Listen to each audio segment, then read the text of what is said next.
ഈ ഒരു വീഡിയോയിലൂടെ നമ്മൾ വളരെ പ്രധാനപ്പെട്ട ഒരു കാര്യമാണ് നോക്കാൻ പോകുന്നത്. കേരള ബ്ലാസ്റ്റേഴ്സുമായിട്ട് ബന്ധപ്പെട്ട് സോ എല്ലാവരും ലൈക്ക് ചെയ്യുക. 300 ലൈക്കിൻ്റെ ടാർഗറ്റ് എപ്പോഴും പറയുന്നത് എന്തിനാണെന്ന് നിങ്ങൾക്കറിയാം. ഞാൻ ലൈക്ക് ചെയ്യാൻ മറന്നു പോകുക. അതുകൊണ്ടാണ് സോ എല്ലാവരും ലൈക്ക് ചെയ്തിട്ട് വീഡിയോ ഫുൾ കാണാനായിട്ട് ശ്രമിക്കുക. ആദ്യത്തെ മാച്ചിന് ശേഷം ഇപ്പോൾ എല്ലാവരും പറയുന്നൊരു കാര്യമാണ്, നമുക്ക് നല്ല ടീമില്ല, അതുകൊണ്ടാണ് നമ്മൾ പരാജയപ്പെട്ട്, നല്ലത് മികാഷ് കുറ്റം പറഞ്ഞിട്ട് കാര്യമൊന്നും തന്നെ ഇല്ലെന്ന്.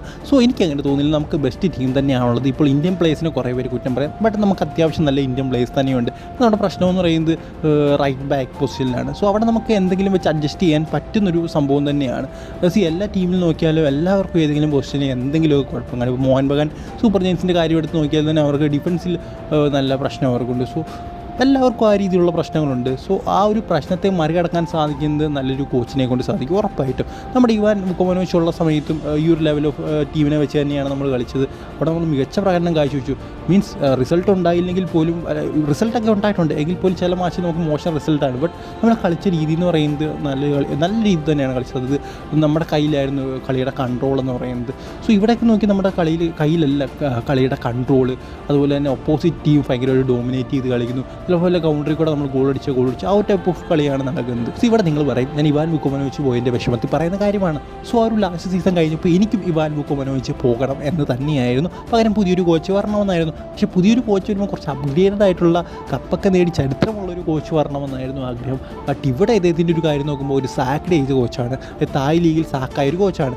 ആ ഒരു ടീം ഭയങ്കര മോശം പെർഫോമൻസ് ആയിരുന്നു, അതുകൊണ്ട് സാക്ക് ചെയ്തു. എന്നിട്ട് അവരുടെ പഴയ കോച്ചിനെ തന്നെ അവർ വീണ്ടും കൊണ്ടുവന്നു. സോ ആ ഒരു കോച്ചിൻ്റെ കീഴിൽ ആ ഒരു ടീം വളരെ മികച്ച രീതിയിൽ പെർഫോം ചെയ്തു. സോ ആ ഒരു സെയിം ടീം തന്നെയാണ് രണ്ട് കോച്ചിനും കിട്ടിയത്. മിഗാൽ ഷാറെ ആ ഒരു ടീമിനെ കളിപ്പിച്ച സമയത്ത് ആ ഒരു ടീമിന് റിസൾട്ട് വന്നിട്ടില്ല. ബട്ട് മറ്റേ കോച്ച് കളിപ്പിച്ച സമയത്ത് ആ ഒരു ടീമിന് റിസൾട്ട് വന്നു. സോ അതാണ് ഡിഫറൻസ് എന്നൊക്കെ പറയുന്നത്. സ്റ്റിൽ എനിക്ക് മിഗാൽ ഷാർ അത്ര അക്സെപ്റ്റബിൾ ആയിട്ടുള്ളൊരു കോച്ചല്ല.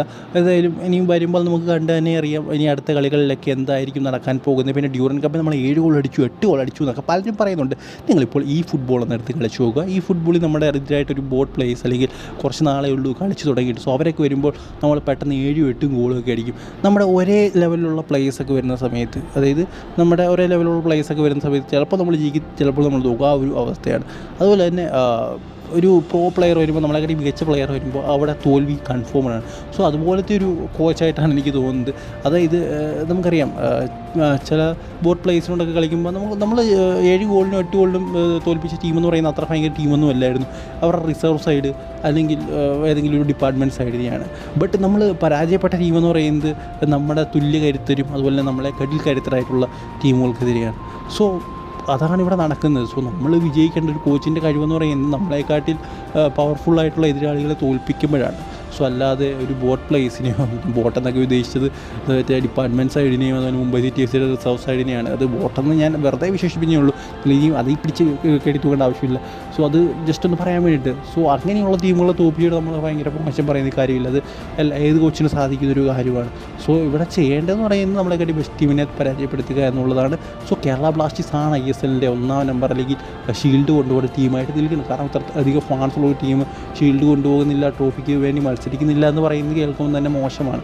സോ എടുത്തു പറയേണ്ട കാര്യം എന്ന് പറയുന്നത് ഇപ്പോൾ മുംബൈ സിറ്റി എഫ് സിയുടെ കാര്യം ഫാൻസ് പോലും ഇല്ല, എന്നിട്ട് അവർ നല്ല രീതിയിൽ പെർഫോം ചെയ്യുന്നു. അത് അവരുടെ മാനേജ്മെൻറ്റ് കഴിവാണ്. സിറ്റി ഗ്രൂപ്പ് എത്രത്തോളം പ്രൊഫഷണലാണെന്ന് നമുക്കറിയാം. അവരുടെ ഒരു ഫുട്ബോൾ പാരമ്പര്യം മെൽബൺ സിറ്റി ആണെങ്കിലും മുംബൈ സിറ്റി ആണെങ്കിലും മാഞ്ചസ്റ്റർ സിറ്റി ആണെങ്കിലും അവരവരുടെ ടോപ്പ് ലീഗിലേക്ക് ഇപ്പോൾ AFC ആണെങ്കിലും അങ്ങനെ പലതിലേക്കും ക്വാളിഫൈ ആവുന്ന ഒരു ടീംസാണ്. സോ പ്രൊഫഷണൽ മാനേജ്മെൻറ്റ് എന്ന് പറയുന്നത് വളരെയധികം ഇമ്പോർട്ടൻ്റ് ആണ്. സോ ഹരോലിസിൻ്റെ ഈ ഒരു നീക്കം എനിക്ക് അത്രത്തോളം നല്ലതാണ് തോന്നുന്നില്ല. ഈ ഒരു മിഗാൽ ഷാറെ കൊണ്ടുവന്നതിലൂടെ അദ്ദേഹം ഉദ്ദേശിക്കുന്നത്. സോ ഒന്നെങ്കിൽ പെട്ടെന്നൊരു കോച്ച് മാറ്റം ഉണ്ടാകണം. ഒരു 3-4-5 കളിയിൽ അദ്ദേഹത്തിന് റിസൾട്ട് ഉണ്ടാക്കാൻ സാധിച്ചില്ലെങ്കിൽ പിന്നെ അവിടെ വെച്ചുകൊണ്ടിരിക്കാൻ പാടില്ല. നമ്മൾ പെട്ടെന്ന് തന്നെ ഒരു കോച്ചിനെ കൊണ്ടുവരണം. ഒരു റിസൾട്ട് ഉണ്ടാക്കുന്ന നല്ല മികച്ചൊരു കോച്ചിനെ കൊണ്ടുവന്നേ മതിയാകുള്ളൂ. ഒന്നെങ്കിൽ നമ്മുടെ ഒരു ഇന്ത്യൻ ടീമിൻ്റെ ഒരു കോച്ച് ഉണ്ടായിരുന്നു അണ്ടർ-17, അദ്ദേഹത്തെ പേര് ഞാൻ പെട്ടെന്ന് ഓർക്കുകയായിരുന്നു. സോ അദ്ദേഹത്തെ കൊണ്ടുവന്നിരുന്നെങ്കിൽ വളരെയധികം നല്ലതായിരുന്നു. തോന്നുന്നു അദ്ദേഹത്തിൻ്റെ പേരെന്ന് പറയുന്നത് ബിബിയാനോ ഫെർണാണ്ടസ് എന്നാണെന്ന് തോന്നുന്നു. അദ്ദേഹത്തെ ഹെഡ് കോച്ചായിട്ട് കൊണ്ടുവന്നിരുന്നെങ്കിൽ ഇതിലും മികച്ച പെർഫോമൻസ് കേരള ബ്ലാസ്റ്റേഴ്സ് കാഴ്ചവെച്ചേനെ. അതായത് ഇവാൻ വുക്കോമനോവിച്ച് അതുപോലെ ബിബിയാനോ ഫെർണാണ്ടസും നമ്മുടെ KP രാഹുലോട് ചോദിച്ചപ്പോൾ അദ്ദേഹം പറഞ്ഞത് ബിബിയാനോ ഫെർണാണ്ടസ് എന്നാണ്. സോ അത്ര മികച്ചൊരു കോച്ചായതുകൊണ്ടായിരിക്കും അദ്ദേഹം അങ്ങനെ പറയാനുള്ള കാരണം.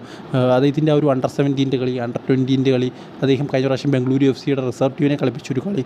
സോ അതൊക്കെ കാണുമ്പോൾ ബിബിയാൻ ഒരു നല്ല കോച്ചായിട്ട് തന്നെയാണ് എനിക്ക് തോന്നുന്നത്. ഒരു ടോപ്പ് ടീമിനെ പരിശീലിപ്പിക്കാൻ പറ്റിയൊരു കോച്ച് തന്നെയാണ്. സോ ഉറപ്പായിട്ടും ബിബിയാനോ ഫെർണാണ്ടസ് പോലൊരു കോച്ച് ഇന്ത്യൻ സൂപ്പർ ലീഗിൻ്റെ ടോപ്പ് ടയറിൽ ഏതെങ്കിലും ക്ലബിനെ പരിശീലിപ്പിക്കുന്ന രീതിയിലേക്ക് വരണം. ഇപ്പോൾ മിഗാൽ ഷാറെ പോയാലും ബിബിയാനൊക്കെ കൊണ്ടുവരാവുന്നേ ഉള്ളൂ. സോ ഞാൻ വെറുതെ പറഞ്ഞതാണ്, ഇങ്ങനെയൊക്കെ എൻ്റെ ഒരു ചിന്തകളാണ്.